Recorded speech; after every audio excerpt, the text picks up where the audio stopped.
हैं। महाराज जी, संतों और ग्रंथों से महात्म जानने के बाद ईश्वर से प्रेम करना क्या निजी स्वार्थ नहीं है? निजी स्वार्थ क्या? अपनी देह से प्यार करना मतलब अज्ञान की धारा में कह रहा हूं। क्या अपनी देह से प्यार करना, अपने देह को स्नान कराना, अपने देह को भोजन पवाना, अपने देह से आराम करना, ये क्या स्वार्थ कहा जाएगा? हमारी देह है। क्या अपने बेटे को हम स्नान कराते हैं, दूध पिलाते हैं, शयन कराते हैं, क्या इसमें हम स्वार्थ भाव रखते हैं? अगर आपसे कोई पूछे कि किस कामना से कर रहे हो, तो आप कहोगे, डांट दोगे उसके, भाई मेरा बेटा है, इसकी कामना की क्या?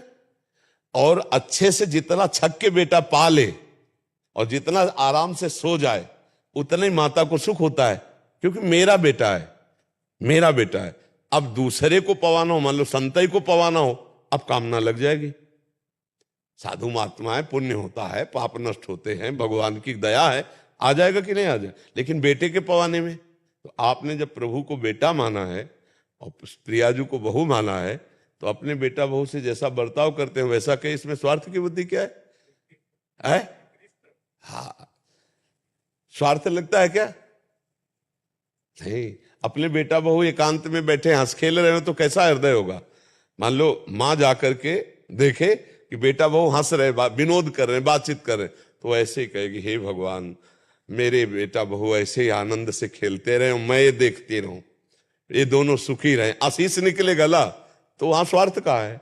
स्वार्थ तो तब जब हम लेने की कोई बात करें। हम तो देने की बात कर रहे हैं, हम तो आशीष देते हैं, हम तो उनको सुख देने की चेष्टा कर रहे हैं, हम तो उनकी इच्छा पूर्ति के लिए चल रहे हैं। आज सत्संग में यही कहा था कि भक्त के लिए भगवान कह रहे हैं कि योगक्षेमम बाह्म्यहम्, और भक्ति ऐसा रंग लाती कि उनके योगक्षेम का वाहन भक्त कर ले लगते हैं।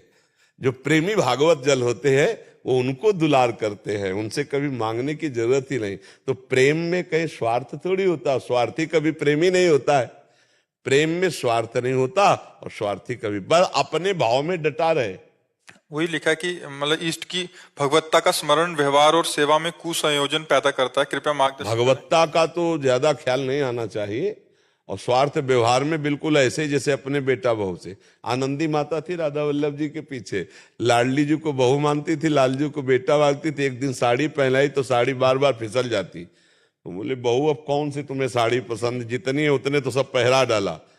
कलकत्ते गई थी और कलकत्ते में दुकानों में साड़ी देखे, मन पसंद आए ना, एक वैश्या निकली रिक्शा से, वो ऐसी साड़ी पहले जो बोले ये बहू के लायक होगी, पीछे रिक्शा लगवाया, और जब रोका, कहा बेटी, तो अब वो संत एकदम आनंदी भाई, उसने कभी ऐसा दर्शन नहीं किया था, वो तो वैश्या थी। तो जब बेटी शब्द निकला तो एकदम हृदय, कौन उनको बेटी बोलता? तो उनका, माता जी आप कहाँ से आए? तो उनका, वृंदावन से आए, आज्ञा कीजिए।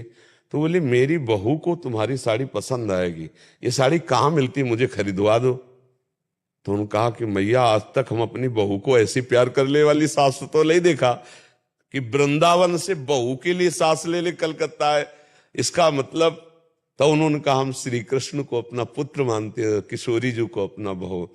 तब उन्होंने कहा, आप हमारा परिचय जानकर हमारी बात ठुकराना मत, मैं एक वैश्या हूं, और आप पता दीजिए, मैं यही साड़ी नई खरीद करके वृंदावन आया।